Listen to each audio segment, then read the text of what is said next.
మహాకాళీ స్వరూపాన్ని ఉపాసన చెయ్యండి అన్నారు. మహాకాళీ స్వరూపము అని నేను అనగానే, అయ్య బాబోయ్ ఎలా ఉపాసన చేస్తామండి, కాళీ స్వరూపం అంటే భయం వేస్తుంది కదండి అని మీరు బెంగ పెట్టుకోవలసిన అవసరం ఉండకూడదు. ఎందుచేత అంటే నేను ఒక్క మాట చెప్తాను, బాగా జ్ఞాపకం పెట్టుకోండి.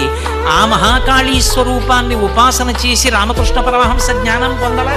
మహాకాళీ స్వరూపం అనేటటువంటిది శాస్త్రమునందు పూర్తిగా భిన్నమైనది.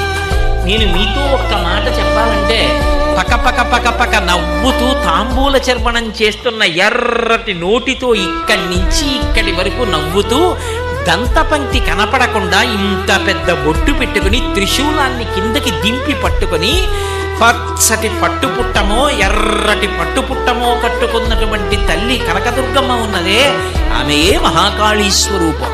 ఇప్పుడు ఆ అమ్మని చూస్తే భయం ఎందుకు?